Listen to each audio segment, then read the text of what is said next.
بسم الله الرحمن الرحيم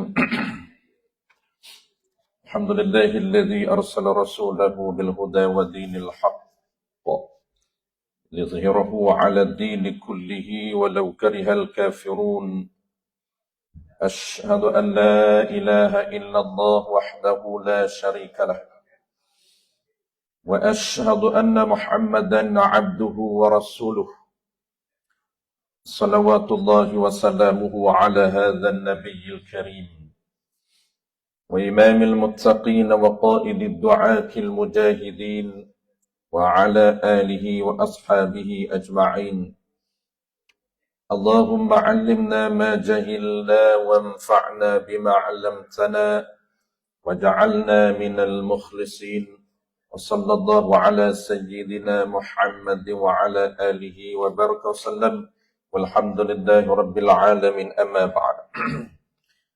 Sahibul Fadilah Tuan Iman, seluruh kepimpinan surau kita yang seraikan tuan-tuan perempuan muslimin muslimat, mudah-mudahan kita diberikan keberkatan dan segala kebaikan di sisi Allah Subhanahu wa taala.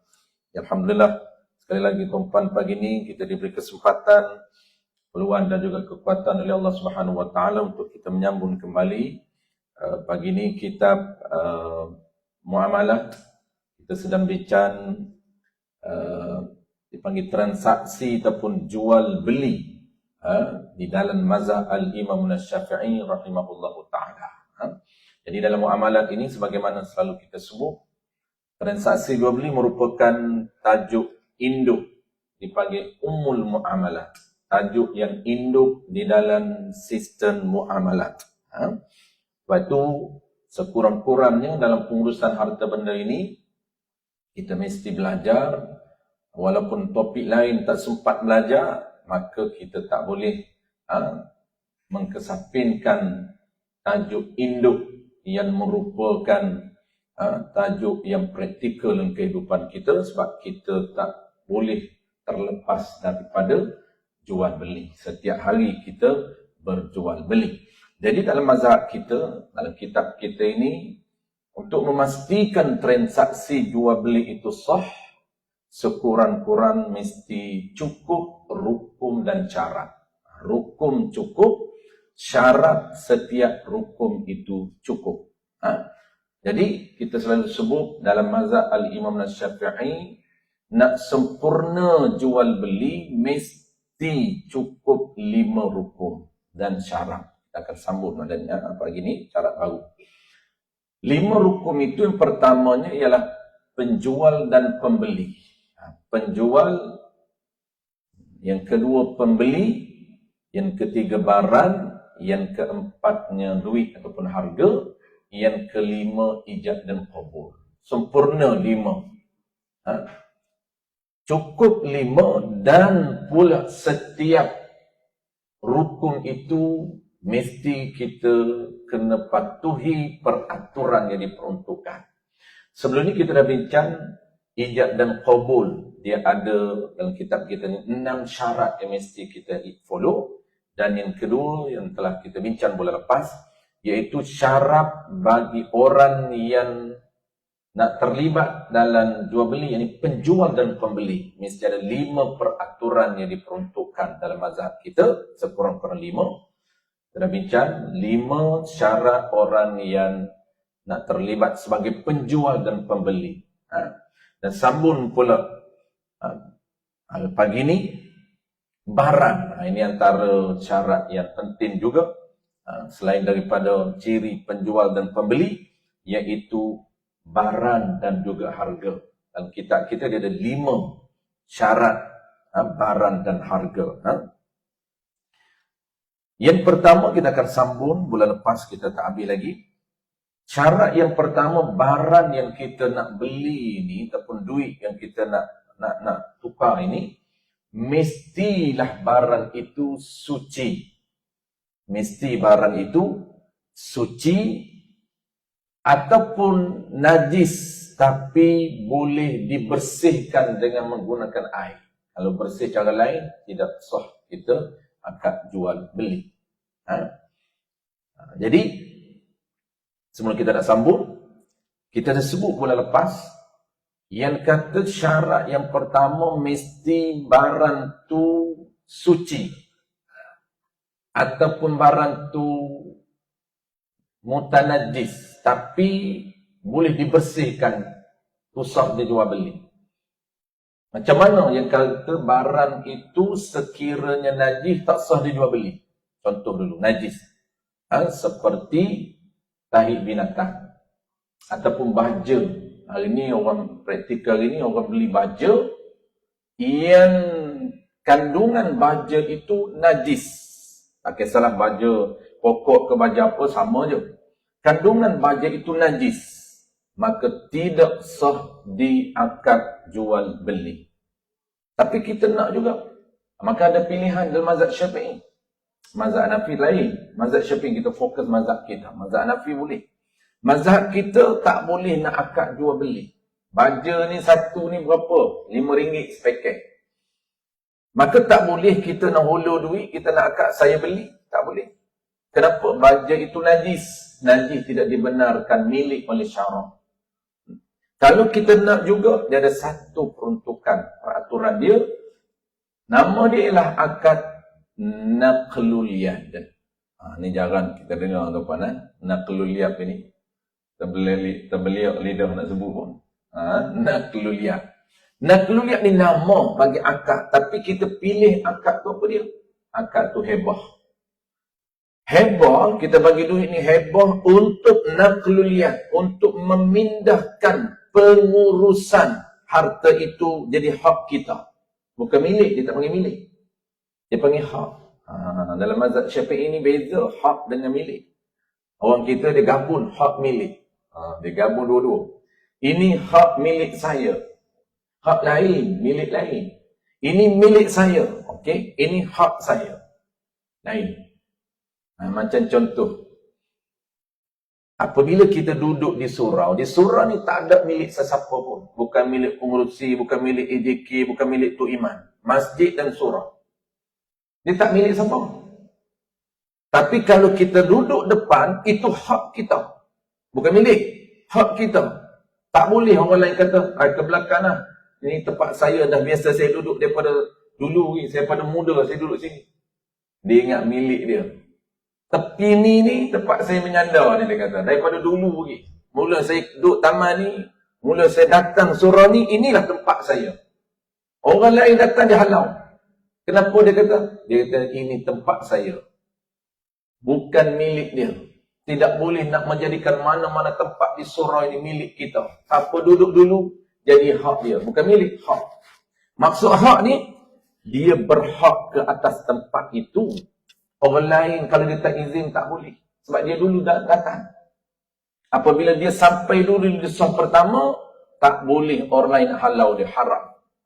Ini disebut dalam kitab I'anatul Talibi. Membincangkan, merampas hak orang. Apabila kita, hak ni pun tak boleh ambil, haram juga, rampas dia ni. Melainkan dia kata tak apalah, saya dah tanawar pun tak apa, dia ambil lah. Kerana ini tempat haji. Bukan tempat dia. Cuma dia kebetulan dia dah tawar, memang dia duduk booking situ je. Dia pajak siap dalam tempat tu, daripada muda sampai ke tua. Dia tak boleh. Dia masjid, surau, tidak ada milik sesiapa. Tapi kalau dia dah tanawar, itulah hak dia. Jadi kalau najis, Islam membenarkan untuk mengurus. Bukan hak, mengurus. Itu dia panggil naqlul yad. Pemindahan kuasa mengurus. Bukan perpindahan kuasa, perpindahan milik. Bukan. Kalau jual beli, pindah milik. Apapun jual beli sama, pindah milik. Tapi kalau najis, Islam tak benarkan untuk tukar milik. Tapi dia panggil naqlul yad. Nak akad apa naqlul yad pindah kuasa mengurus ni? Akad hebah. Tapi bukan hebah sebenar. Kalau hebah sebenar pindah milik. Ni saya hebah ni. Saya hebah makanan, saya hebah pakaian, saya hebah duit, saya hebah harta. Itu pindah milik. Hebah di sini kata ulama dalam kitab Fathul Mu'in, hebah bermakna naqlul yad. Untuk membolehkan kita guna baja. Pasal baja tu kan najis, kita nak guna. Nak guna boleh? Boleh. Tapi kena ada cara untuk pindah kuasa mengurus. dia tak panggil pindah milik. Maka dalam bahasa tepatnya, dalam bahasa syarak, baja itu apabila kita bayar, jadilah hak kita. Tak boleh orang lain ambil, sama juga, haram juga. Sama dengan pindah milik juga. Apabila orang curi barang hak kita, haram. Itu dipanggil barang hak, bukan barang milik. Barang hak ni banyak, kita pernah sebut dulu. Dia panggil dalam bahasa syarak, dia panggil ikhtisas. Barang-barang ikhtisas, barang-barang hak, bukan milik. Belum milik lagi. Ada barang yang tak boleh milik, ada barang boleh milik, tapi belum. Macam contoh kita pernah sebut dulu. Bagi pencari madu, pemburu madu. Madu atas pokok. Madu lebah. Bukan pemburu madu lain dah. Tu tak balik rumah. Jadi, apabila dia masuk hutan, tapi nak tengok hutan tu siapa. Kalau hutan milik orang haram, hari ni main gedah je. Dia cari madu lebah dalam tanah orang. Banyak cantik. Tak minta izin dengan tuan. Tu haram. Kenapa haram? Kerana madu itu hak tuan tanah. Bukan milik. Hak. Itu panggil hak. Macam mana nak jadi milik tuan tanah? Tuan tanah kena ambil.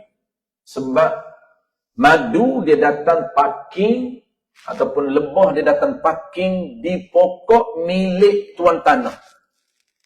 Apabila ditumpan pokok milik tuan tanah, maka madu itu menjadi hak kepada tuan tanah. Dia panggil ikhtisas tuan tanah. Kalau tuan tanah nak, kalau orang lain nak ambil, mesti minta izin. Kerana ini hak dia. Belum jadi milik lagi. Tapi pokok tu milik dia. Pokok tu milik dia. Lepas tu kena minta izin. Apa saja yang naik dalam yang dia tak tanam, dia tak tanam, pokok tadi dia tanam. Milik dia lah. Contoh naik tumbuh-tumbuhan yang tak tanam. Naik pokok-pokok kayu. Dan pokok ulang. Biasa kita kan rembat ulang dalam tanah orang. Tanah kerajaan tak faham. Ulang dalam tanah milik orang dipanggil ikhtisas bagi tuan tanah. Walaupun pokok ulang itu naik, dia tak tanam pun. Tapi tanah itu tanah milik dia. Maka yang naik itu bukan benih orang. Kalau benih orang, dia jadi owner benih itu. Dia lain. Dia bukan kira tanah. Dia kira owner. Siapa benih itu? Contoh kita ni, pergi tanam pokok dalam tanah orang tak minta izin. Hukum tanam tu haram. Tapi apabila kita tanam, milik kita. Bukan kata tuan tanah ni, ni tanah aku ni, siapa tanam, dia ambil. Tak boleh. Cuma dia boleh tebas. Itu tanah dia. Dia boleh buang pokok tu kerana tanah dia. Buang pokok bukan makan. Jadi tak boleh ambil sebab pokok itu tetap menjadi milik orang yang tanam. Tu dia lain tu pandang. Sistem muamalat ni dia agak ketat, agak halus, detail. Dia bukan auto. Siapa tanam dalam tanah aku, dia milik aku. Tak. Orang yang tanam dalam tanah kita haram hukum dia, tapi tetap jadi milik orang yang tanam. Kerana itu benih dia. Dan dia yang tanam. Pajak lain. Pajak tu pokok milik tuan tanah, buah tu milik pembeli. Buah tu milik pembeli. Pokok tetap milik tuan tanah. Dia ada 3 milik di situ. Ada setengah 3, ada biasa 2. Isu pajak ni boleh jadi 3 milik berbeza. Tanah milik orang lain, pokok milik orang lain, buah atau pokok milik orang lain. Kebiasaannya pajak 2 milik. Tanah dan pokok milik seorang owner. Contoh saya ada ladang musakin. Tanah tu tanah saya, pokok musakin pun saya tanam. Sampai musim buah saya nak pajak. Dia adalah peraturan pajak nanti kita akan bincang. Pajak hari ni memang fail. Memang tak hancur hari ni. Pajak 5 tahun sekali, mana boleh. Buah tak ada lagi pajak dah. Dia ada peraturan pajak ni. Tunggu buah dulu. Ini buah tak ada lagi dah pajak. Kenapa ladang ni ladang berkualiti, buah ni buah cantik. Kualiti ke, cantik ke, tunggu buah keluar dulu. Buah bunga belum, tak dibenarkan pajak, baru bunga. Dia kena buah. Buah tu pula tengok, putih kalau masih gugur, tak dibenarkan juga. Dia kena buah ni walaupun dia tak tua, Kalau tua tu confirm boleh lah. Tua confirm boleh.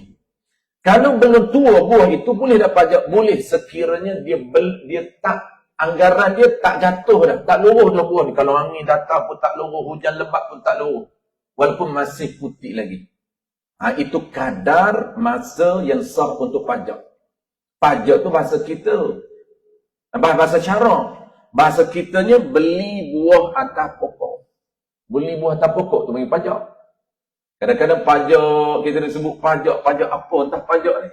Itulah pajak buah 5 hektar tu. Pajak ni jual beli buah yang masih atas pokok, asal tak dibenarkan.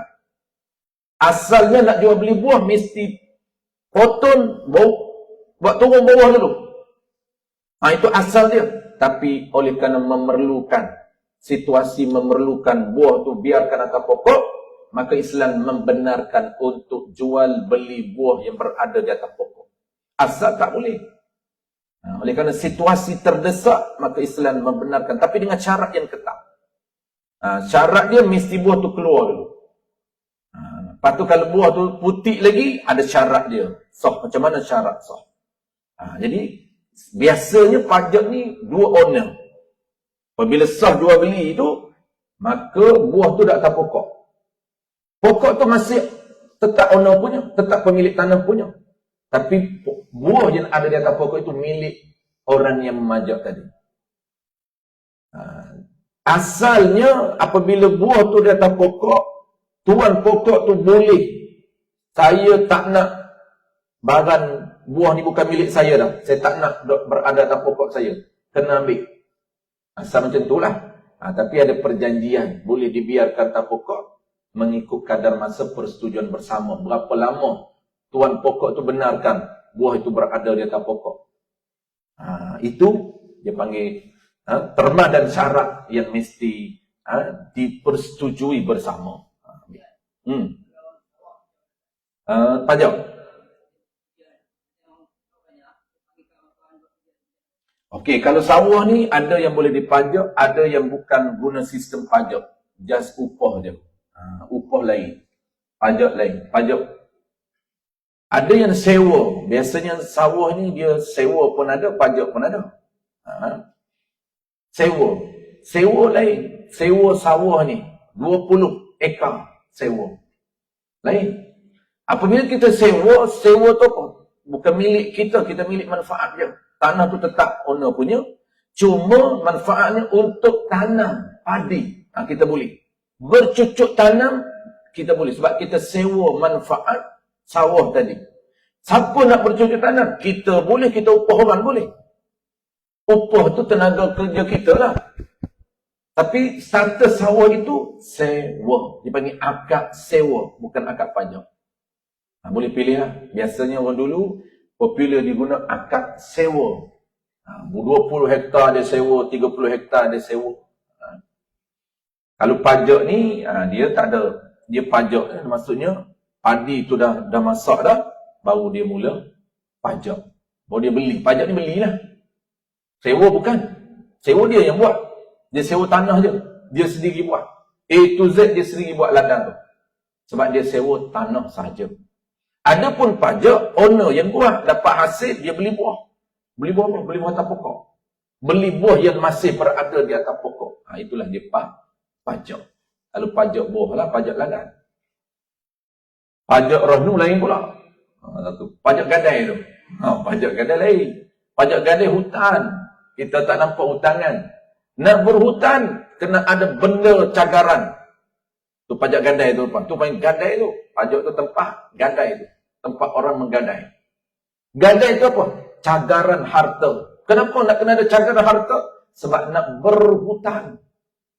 Hari ni tak nampak berhutan. Nampak cagar. Nak hutan 10,000, bawa cagaran emas. Nilai dia mesti lebih 10,000. Nilai 15,000. Baru lulus hutangan 10,000. Sebab itu dia ada dua akad. Akad hutan dulu. Jangan akad cagar dulu. Hari ni mana ada akad? Main hulu je. Hulu emas. Berapa ni emas saya laku? Bukan jual beli emas. Kita dah nampak hulu emas. Saya ada rantai tangan, tak ada emas. Bawa emas. Berapa laku ni? Bukan berapa laku. Berapa saya boleh berhutang? Tu dah jadi tungat balik habis dah. Sistem syarak. Dia akad pertama, saya nak berhutang 10,000. Dia kata, boleh you ada emas tak? Tanya dia, emas berapa nilai? Kalau you ada emas 10,000, boleh bagi 10,000. Kalau ada emas 15,000 nilai, saya boleh bagi 10,000. Lulus. Dia tak tahu lulus hutang tu. Akad hutang pertama. Inilah hutang saya beri kepada kamu dan bayar balik mengikut persetujuan bersama. Habis. Yang kedua, inilah emas saya cagarkan kepada kamu. Cagar apa? Cagar hutang tadi. Apa berlaku kepada hutang tadi kita tak mampu bayar? Cagaran itulah yang akan diambil, jual. Jual itu kena ambil kadar hutang. Lebih itu kena bagi balik kepada orang yang pajak tadi. Itu pajak gadai. Lain dengan pajak buah. Baik. Jadi contoh pertama tadi, tuan. Contoh pertama, barang yang kita nak beli mesti barang itu suci. Tak boleh najis. Ataupun yang kedua, boleh benda tu kena najis boleh. Tapi boleh dibasuh dengan air. Kita ambil contoh pertama dulu. Contoh pertama dia kata, kalau benda tu suci, benda tu najis, tak dibenarkan milik. Pertama tadi kita sebut apa? Baja. Tak boleh. Okay, yang kedua. Contoh yang kedua, tak dibenarkan untuk kita berjual beli najis. Apa dia najis yang contoh yang kedua? Bangkai. Belum bangkai. Kita ambil ni dulu. Kita ambil najis babi dulu. Yang hidup. Baru yang contoh yang ketiga bangkai.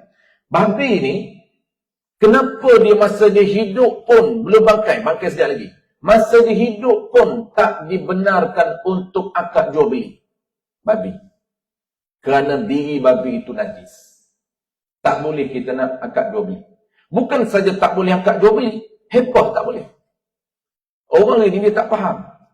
Dia kadang-kadang dijual babi kepada non-Muslim kerana dia tak makan babi. Lalu dia bagilah jual kepada orang non-Muslim yang makan babi. Ataupun dia kata, ni baik punya orang, dia kata. Saya tak ambil duit lah, you ambil je. Hebah lah, you ambil ni mana hebah.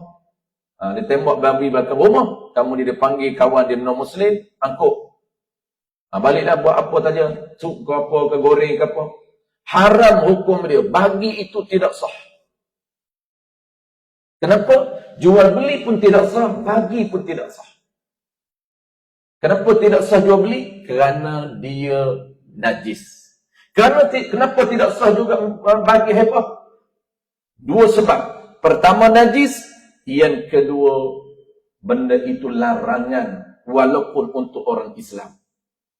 Bukan saja larangan jual beli, larangan makan. Jangan kita suruh dia makan. Tak apalah, saya tak boleh makan, orang Islam tak boleh makan. Cakap kat dia, oh you boleh makan. Mana boleh? Semua orang tak boleh makan. Disebut dalam kitab Fathul Mu'in, I'anatul Talibin. Kenapa orang kafir juga tak boleh makan? Kerana al-kafiruna mukhatabuna bi furu'i syar'iyyati. Al-kafiruna, semua orang kafir. Al-mukhatibuna, diturunkan perintah yang sama. Bi furu'i syar'iyyah. Perintah apa? Perintah ataupun peraturan syarak. Kalau orang Islam wajib, dia pun wajib buat. Wajib dia beriman kepada Allah, wajib. Kalau dia tak beriman, tetap kewajipan di sisi syarak tu tekan dia, paksa dia beriman. Haram dia tak beriman. Dosa paling besar tak beriman. Dia panggil haram, tak melaksanakan wajib usul. Yang kedua pula wajib furu'i. Lepas beriman, kena buat peraturan. Solat wajib, haram makan babi, berzina haram, minum arak haram.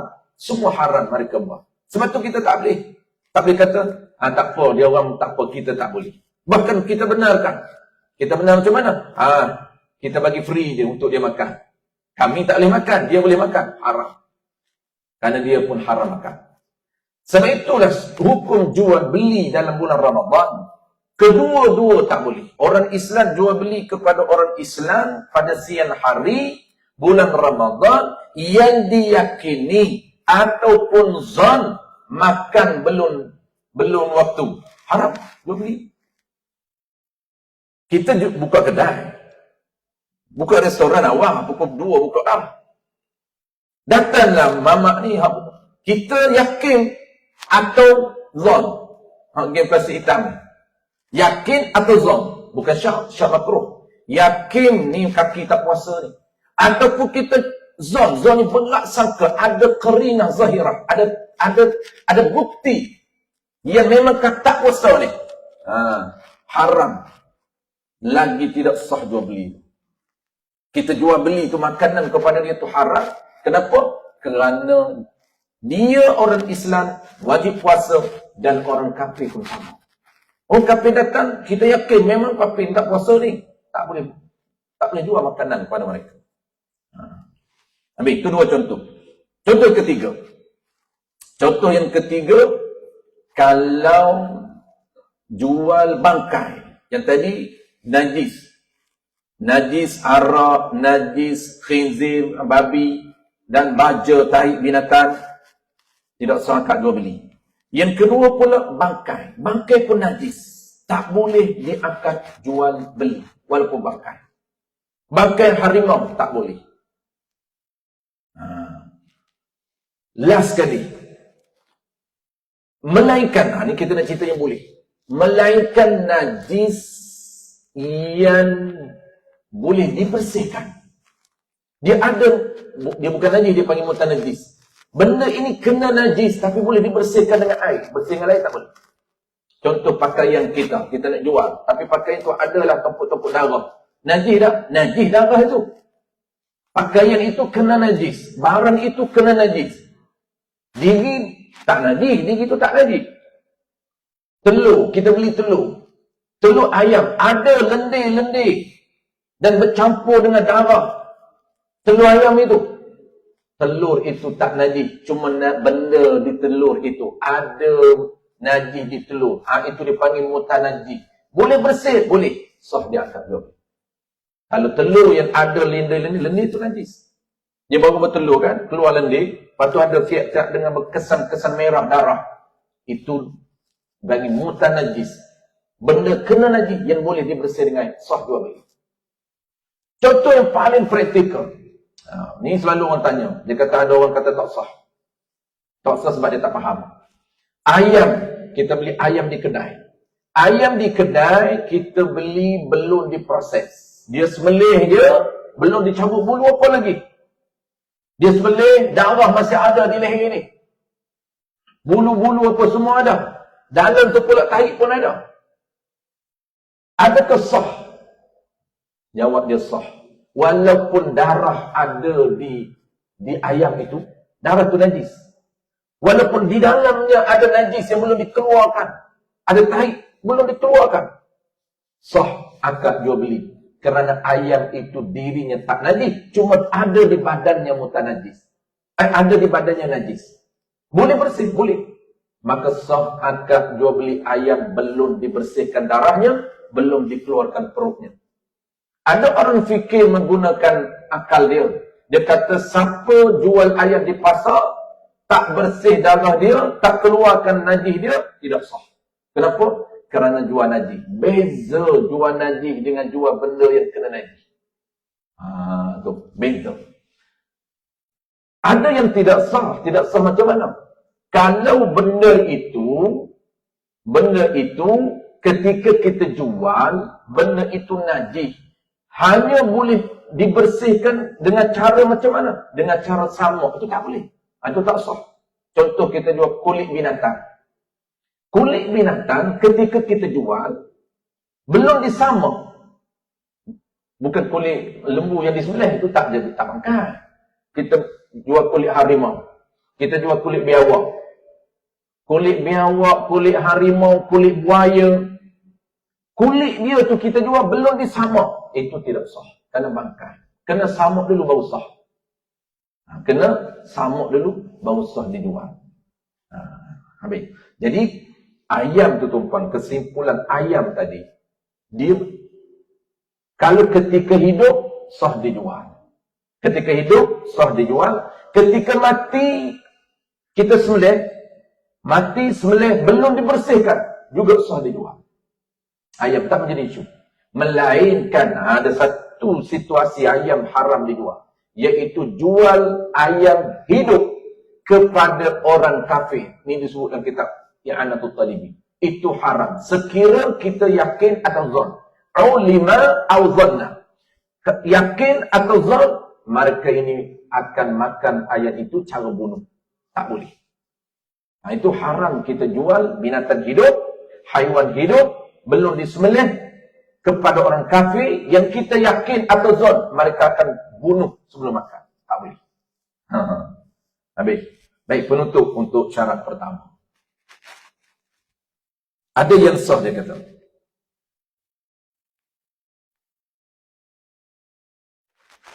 Qala al-musannif rahimahullahu ta'ala. Adapun jika barang itu dijual kena najis. Ini penutup untuk syarat pertama. Dia nak cerita ni, kita dah cerita tadi, kalau benda itu ada najis. Benda itu ada najis, tapi boleh dibersihkan. Yang tu tak menjadi isu.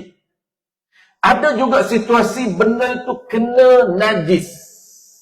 Tak boleh dibersihkan. Tapi ada najis benda itu. Bukan diri itu najis. Diri tak najis. Cuma kena najis. Boleh, sah dijual. Cuma ada cara akad dia. Ni. Adapun jika barang yang dijual itu terkena najis. Kalau pakaian terkena darah itu boleh disuci. Itu lain. Dan dijual secara ikutan. Dia panggil dalam satu barang itu ada najis. Maka sah dijual. Hak yang najis itu dia mengikut. Kita akad jual beli. Tapi yang najis itu, kita bukan jual yang tempat najis tu. Bukan jual tempat yang ada najis tu. Nanti dia bagi contoh rumah. Buat rumah, ada najis di dinding tu. Tak perlu sangkai buang dinding tu. Tak perlu ketuk buang dinding najis. Macam mana rumah itu jadi najis? Dia bagi contoh. Akadnya kita akad jual beli, cuma yang najis itu dia panggil ittiba, dia panggil mengikut saja. Kita tak akad pun jual beli. Akad jual beli tempat yang suci, yang najis itu dia naqluliyah. Dia mengikut atas naqluliyah. Itu mana dia? Dan dijual secara ikutan, seperti menjual tanah yang ada di atasnya, di atas tanah, rumah yang diikat batunya dengan pasir yang diambil daripada air kencing. Yang diambil daripada tandas. Contoh, ada dua situasi. Pertama, jual tanah. Di atas tanah itu ada najis. Apa contoh najis? Rumah. Situasi kedua, kita bukan jual tanah, nak jual rumah. Rumah itu dibuat simen dia, diikat bata dia dengan campuran air kencing. Macam mana contoh air kencing? Kan kita nak gaul simen kan kena pakai air. Air tak ada. Geng pekerja ni pakai kencing lah. Mudah buat dia buat kerja. Air tak ada ni. Kau nak gaul simen je lah. Jom pakai kencing. Kau kencing separuh, aku kencing separuh. Dapat satu baldi. Baldi ni air apa? Air kencing. Najis tak? Najis lah. Tak perlu tanya itu. Jadi simen yang dia gaul itu bercampur dengan najis. Lalu dia pun tampal jadi bata. Ni jadi dinding ni. Dinding ini najis dalam dinding. Kenapa? Ada air kencing. Tu kenangan dia. Boleh tak jual rumah? Boleh. Bukan nak jual dinding ni. Dinding tak usah jual najis. Nak jual rumah yang suci. Cuma najis ni dia itibak. Dia mengikut yang suci. Kalau nak detailnya, akad jual beli, yang najis itu naqluliyah. Yang najis itu hebat. Tapi tak perlu kita detailkan. Kita just aku jual rumah ini dengan harga sekian. Mudah. Itu contoh pertama. Dia kata jual rumah yang ada, yang dibuat daripada air kencing. Sah jual tanah itu. Sah. Dan sah jual rumah. Tanah yang ada atas tanah itu najis. Dan sah jual rumah yang ada di dindingnya najis. Ada dulu masa saya belajar. Budak ni dia punya pemikiran dia ke depan. Tok Guru tanya macam mana jual tanah ada najis. Dia kata dalam itu orang gali-gali belok cangkul. Bukan bicara itu. Punya punya tajam, dia nampak pemikiran dia. Orang tanya, Tok Guru tanya, mana contoh jual tanah yang ada atasnya nanti? Orang tanya atas, dia pergi hantar bawah. Dia kata orang dulu, Tok Guru, tanah bergerak. Bawa cangkul je. Cangkul itulah tanahnya. Dulu mana ada tanah datang rumah. Tanah tak ada datang rumah. Tanah Piramli luar rumah. Belum wujudnya tanah Piramli, dia tandas pakai ton. Tandas pakai ton dulu. Orang kandar aja. Indah water tak ada lagi dulu. Pakai kandar aja. Tom tu. Tom tahik kandar. Bawa pergi ke rumah. Satu tom. Ke rumah satu tom. Kandar. Usung lah. Kandar ni mana usung lah. Tu pun terkejut pula. Apa bahasa ni? Jakung dengan ustaz ni. Kandar. Bukan nasi kandar tu. Kandar lah tahik dulu. Bukan kandar nasi. Sekarang ni tak kandar dah. Kandar nasi kali ni. Lepas tu, tanah bergerak. Cangkul je tanah dia. Mana tempat tanah dia. Tapi tanah orang haram. Ni pun sama je dia belasah je. Berok dalam tanah orang haram. Ambil pucuk kayu dalam tanah orang haram. Ambil madu lebah dalam tanah orang tak minta izin. Haram. Tangkap ikan dalam sawah orang haram. Ikan yang berada dalam sawah orang itu ikhtisar bagi dia. Itu hak dia. Ulam yang tumbuh di dalam tanah orang itu ikhtisar bagi dia. Hak dia. Kena minta izin. Jaga-jaga. Beli ulam di kedai. Tapi kita tak wajib tanya lah. Kita beli di kedai. Tak wajib tanya. Dia kutip kat mana ni? Kutip tanah kerajaan ke tanah orang?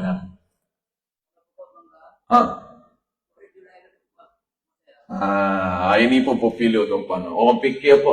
Pokok mangga jiran, dia masuk dah dia dalam tanah kita jadi milik kita. Mudah. Tak jadi milik kita, milik tuan, milik pokok. Cuma apa hak kita? Boleh tebang. Bukan tebang pokok. Dahan hak masuk tu boleh potong. Tak minta izin pun boleh. Boleh tak kita nak tebang dahan pokok jiran yang melepasi tanah kita? Boleh, tak perlu minta izin. Tak haram pun. Ada buah jangan ambil, nak lempar balik. Lempar balik dalam tanah dia. Tak boleh ambil buah tu. Bukan milik kita buah tu. Cuma berhak kita tebang. Tebang. Apa? Dahan tu. Cantah dahan tu je. Orang kita, dia cantah dahan, luruh dalam tanah dia. Buah tu dia kata nak letak orang. Makan lah. Dia par'ik lah buah tu. Itu Samsudin punya cerita. Sudin. Tak boleh, itu tak boleh. Dahan bukan jadi milik kita. Condong je pokok ke tanah kita. Yahoo dia. Buah durian masuk dalam ni. Bergoleklah masuk dalam ladang dia. Ambil golek pun tak boleh, kena lempar balik. Itu milik orang, durian walaupun luruh di ladang kita. Bodoh. Memang pun. Dia kata bodoh, capak balik. Dia kata baik aku bodoh sekarang daripada aku kena rejam dalam neraka. Dulu tuan-tuan saya duduk di kampung kan. Ni durian, kalau ada durian. Dia biasa durian ni dia akan daham, kita pun tak pacun. Daham masuk dalam tanah jiran. Memang tak ada. Buah durian di atas, tengok bawah tak ada. Memang dia kutip. Itu haram. Haram. Termasuk mencuri. Walaupun jatuh dan milik dia. Termasuk mencuri ataupun merampas. Ada contoh kedua. Penutup foto pagi ni. Contoh kedua dia kata apa? Sebelum contoh tu dia kata jadi akad tu sah. Akad tanah dan akad rumah tu kerana najis itu mengikut barang lain yang suci. Jadi akad itu berlaku atas yang suci dan najis itu ikut sama secara berpindah tangan. Ini naqlul yad saja. Habis. Contoh yang terakhir, seperti ini juga hukum menjual hamba. Ini tak berlaku, tak praktikal kita. Menjual hamba yang ada pada badannya tatu. Ni untuk orang dululah dia nak beli hamba. Di badan hamba tu ada tatu. Dia cop lah tatu kan. Tatu. Najis, tatu tu najis. Daripada najis. Tatu yang dicucuk dengan jarum. Ni dia cerita tatu lah. Darahnya jadi hitam. Dan berupa macam-macam gambar. Dia buat macam-macam corak tatu dia. Sah dijual hamba itu dan najis tatu itu secara mengikut sahaja. Najis, tatu tu najis. Kemudian kita jual hamba tu sah tak sah? Kita jual tempat suci, bandar dia jadi suci, tempat okey semua. Cuma yang di lengan dia tu tatu tu, dia itibat di atas naklu lihat. Ini tak ada hamba tuan.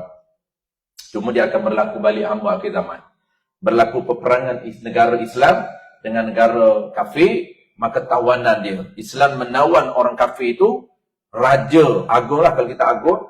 Kalau negeri raja, dia kuasa untuk menjadikan hamba ini bukan kuasa orang biasa. Tak boleh. Dia kuasa pemerintah tertinggi dalam Islam. Ialah sultan. Kalau negara agung lah. Maka negara Malaysia ni, agung ini akan beri tawaran kepada tawanan perang. Nak masuk Islam ataupun tak nak masuk Islam jadi hamba. Maka dia tak nak beriman, maka jadi hamba. Maka hamba itulah kerajaan boleh para'i. Maksud para'i ni dia boleh bagi. Dia nak jual kepada siapa. Ini kerajaan buka tender. Kami ada 1000 tawanan perang. Dia tawan, sama ada perempuan lelaki sama aja. Dia tawan, semua tawanan perang lelaki perempuan ni, dia buka tender nak jual. Rakyat berminat, datang, sebut harga. Itu dia panggil jual hamba. Hari ni dia jual lelong kereta je. Tak lelong hamba lagi. Nanti akhir zaman baru buka jadi balik hamba. Lepas tu hukum kena tahu. Ada siap. Dia tak boleh bagi free. Boleh lah bagi free, tapi rugi ya. Sebab hamba ni dia mahal. Termasuk di dalam golongan ini sedekah, hebah atau wasiat dengan mata benda ini harta yang najis. Hukumnya sah secara pindah tangan saja, tidak secara pemilikan. Wallahu a'lam. InsyaAllah syarat yang kedua kita bincang bulan depan. Dan syarat yang penting juga, iaitu barang yang kita nak jual dah settle dah mesti suci. Barang yang kedua, mesti barang itu bermanfaat pada syarak. Ini juga penting. Ada orang tanya nak jual. Hari ni macam-macam tuan, jual kucing, jual ular, binatang hobi-hobi orang nak bela kan. Itu bulan depan. Ada syarat. Kalau tak boleh, dia ada pilihan akad. Tak boleh jual beli. Kena hebah. Wallahu a'lam.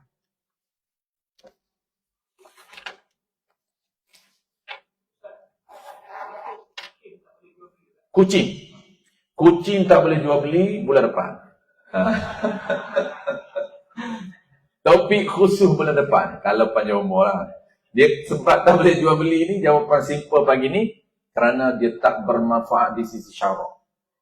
Syarak tidak mengkategori. Mazhab kita ni, mazhab lain boleh. Mazhab kita, mazhab Syafi'i dia ketat. Mazhab Syafi'i dia kena manfaat itu di sisi syarak. Bukan kita. Hobi membela. Hobi kita nak bela kan hobi. Binatang jinak, binatang belaan. Dia tak boleh makan. Kalau boleh makan tak apa. Syarak tidak mengkategorikan binatang kucing ni binatang peliharaan sebagai manfaat. Melainkan kucing ada manfaat sah. Macam mana manfaat?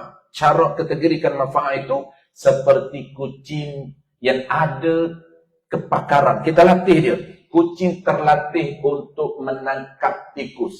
Tu boleh beli, sah. Kalau kucing duk bela, bodoh, tengok tikus pun tengok, tak layan tengok tikus. Tikus kerja dia, tidak tak sah tu. Lalah dia lari dengan tikus. Itu tak sah.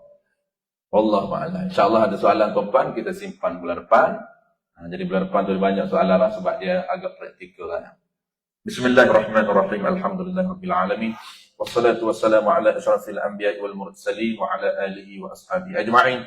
Allahumma faqihna fid din wa 'allimna at-ta'wil waj'alna minal 'ulama'il 'amilin waj'alna minal mukhlisin wa sallallahu ala sayyidina Muhammadin wa ala alihi wa baraka wa sallam walhamdulillahi rabbil alamin.